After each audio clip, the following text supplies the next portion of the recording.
Winds of Magic. You should be hyped. My guess is a closed beta coming at the beginning of summer. I have absolutely no updated information whatsoever, so don't ask me. It is purely a guess.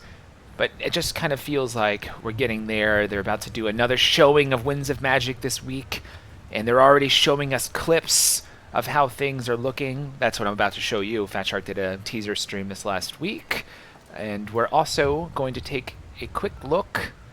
What am I doing here? We're going to take a quick look through that teaser stream, but for those who don't know, Winds of Magic is an expansion. It's going to drop soon.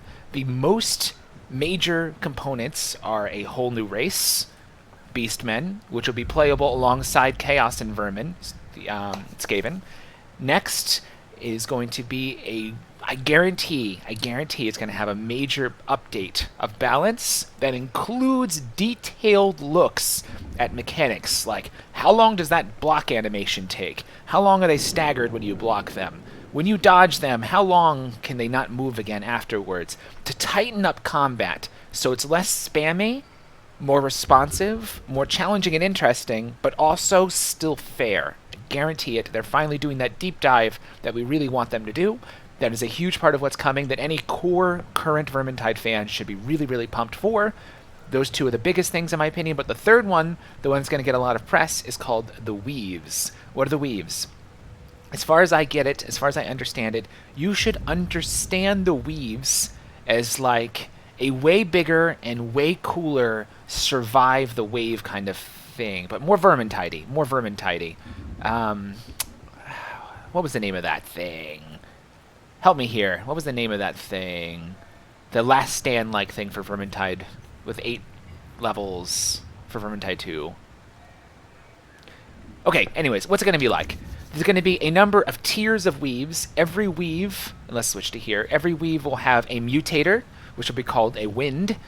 It'll have fixed spawns, and it'll consist of 3 parts of current maps arranged in certain orders and played in different ways than normal. Okay, yeah, it's like Fortunes of War, but like way more so. And the intent is that you play through it, you learn the first room, you know how to beat it, then you play the next room and you learn how to beat that, then you play the third room and you learn how to beat that, you get all 3 things together, boom, you're done this weave, on to the next weave. Why is it designed that way? Why is it designed that way? It's designed so it's learnable.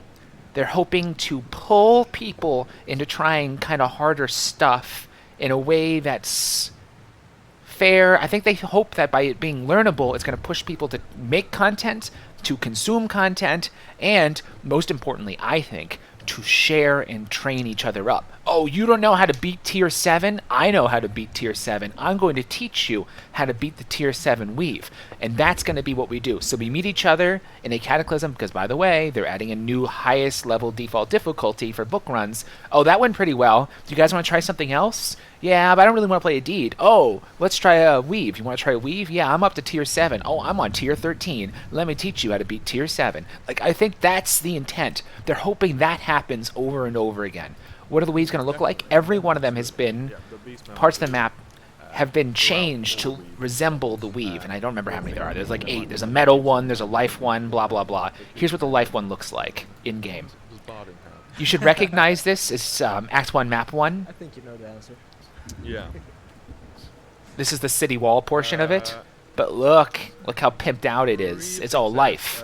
But it also could be metal or what a death or whatever else have you. This you should recognize as like that was the cannon room and blah blah blah. Look how gorgeous this is. Look how gorgeous it is. So there's like, this is just the first part of the weave as far as I understand, right? Because there should be 3 parts from 3 different maps. You put this together. There's going to be various things, and the weaves are supposed to be done in such a way that make for interesting gameplay. So this one's the life, and every time you kill an enemy, a little vine drops where they die. So if you kill a whole bunch of enemies, there's a whole bunch of vines, you could be in trouble. You could be in trouble. So you have to be smart about where you kill things and strategic about it. So they're hoping to make the mutators themselves, the winds of magic, if you're a Vermintide, Warhammer lore. Junkie. They're trying to make those lead to interesting play in and of themselves. I think we've only seen a very small fraction of what they're planning, and what's really cool about the weaves is they're very scalable. They're very scalable. You add new maps, you add new components from those maps, you rejigger them with other weaves, and boom, you have a whole bunch of new weaves to do. Anyways, my level of hype for the expansion is as high as it gets. I want to caution everyone who's concerned about one component of the expansion, be like, oh, the weaves aren't really kind of what I was hoping they'd be, or what, because they're fixed spawns. Like, yeah, I feel you. I feel the same way, right? But instead, try to focus on the things you absolutely should be hyped about. Focus about the things you know are going to be cool, like a whole nother race to play with, like tightening up weapons, like a rebalance. Focus on that. That's one. Two, until we see the whole product, it's very hard to judge. So don't worry too much about that. And I guess three is fatshark is committed to years of supporting this game. This expansion is hugely ambitious, right?